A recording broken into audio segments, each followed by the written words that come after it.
اب یہ بات ہے کہ ہمارے پاس ایک اور بہت بڑا پلیٹ فارم ہے، وہ ہے جمعہ کے روز ہم اپنی مسجدوں سے بہت اچھی طریقے سے اپنے نوجوانوں کو بلکہ پوری امت کو ایک اچھا پیغام دے سکتے ہیں۔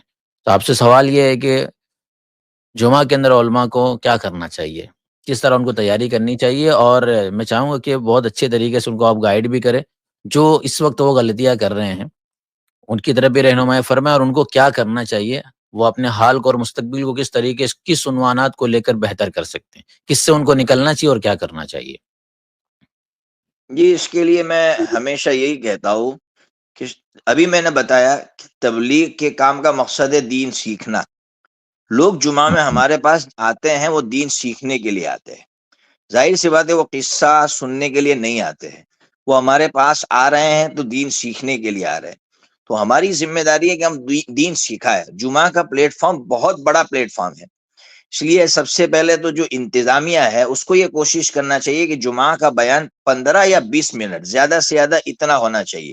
یہ جو ہمارے یہاں آدھا پون گھنٹہ بیان ہوتا ہے، اس میں کوئی شرکت نہیں کرتا ہے، لوگ تھک جاتے ہیں، بیان کرنے والا بھی تھک جاتا ہے، اس کے پاس مواد نہیں ہوتا ہے۔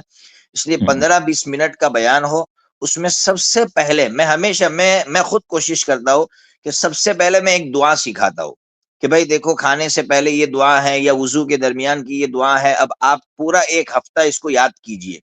الحمدللہ اتنے نوجوان ملے ہیں کہ وہ یہ کہتے ہیں کہ آپ نے جو پچھلی جمعہ میں دعا سکھائی تھی، ہم نے پورا ہفتہ یاد کیا اور ہم کو یاد ہو گئی۔ آج مسجدوں میں آپ نے بہت سی مسجدوں میں دیکھا ہوگا کہ مسجدوں میں ایک درود لٹکا ہوا ہوتا ہے کہ جمعہ کے دن عصر کی نماز کے بعد 80 مرتبہ یہ درود پڑھیں گے تو یہ ثواب ملے گا۔ آپ نے دیکھا ہوگا، دیکھا ہے نا مفتی صاحب؟ صحیح۔ جی، تو حالانکہ یہ جو درود ہے یہ کسی حدیث سے ثابت نہیں ہے۔ شیخ یونس صاحب جونپوری نور اللہ مرقدہ فرماتے ہیں کہ یہ القول البدیع کے اندر علامہ سخاوی رحمۃ اللہ علیہ نے اس کو نقل کیا ہے، جبکہ صحیح احادیث کی جو دعائیں ہیں فرض نماز کے بعد کے پڑھنے کی، وہ دعائیں ہم جو ہے سکھا نہیں رہے۔ ہر بیان کے اندر ایک دعا کم از کم سکھانی چاہیے، یہ کام ایک کرے۔ دوسرے نمبر پر ایک عقیدہ ہم ان کو سکھائے کہ بھئی نبی پاک صلی اللہ تعالیٰ علیہ وسلم آخری نبی ہے، کیوں آخری نبی ہے، اس پر کیا دلیلیں ہیں، موٹی موٹی دلیلیں ان کے سامنے رکھے، جو دلیلیں ان کے دماغ میں گھس سکے، تو ان کو ایک عقیدہ سنائے۔ اور تیسرے نمبر پر ان کے سامنے قرآن کی کوئی ایک آیت پیش کرے، اس کی تفسیر کر دے، یا پھر کوئی ایک حدیث پیش کرے اور حدیث کی شرح کر دے۔ بس اتنا ہر جمعہ میں اگر ہم کرتے رہیں تو میں بالکل یعنی یقین ہے مجھے اس پر کہ بہت سی جو عوام ہمارے سامنے بیٹھتے ہیں ان کو جو ہے الحمدللہ دین سے واقفیت ہو جائے گی۔ آج حال یہ ہے کہ 10 سال سے ہمارے بیان میں بیٹھنے والے کو استخارے کا طریقہ نہیں معلوم ہے۔ وہ بیچارہ فون کر کے بولتا ہے مولانا میری بیٹی کا نکاح ہے، آپ استخارہ کر لیجئے۔ یہ حالت ہے 10 سال سے ہمارا بیان سننے والے کی۔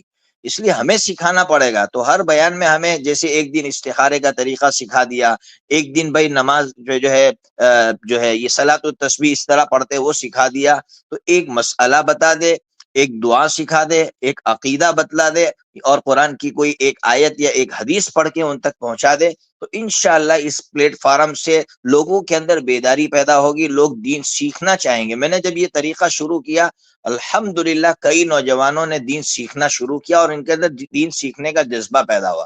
یہ امت جو ہے نا جب تک دین نہیں سیکھے گی اس وقت تک ترقی حاصل نہیں کر سکتی ہے۔ تو ترقی کے لیے سب سے پہلا جو سبب ہے وہ دین سیکھنا ہے۔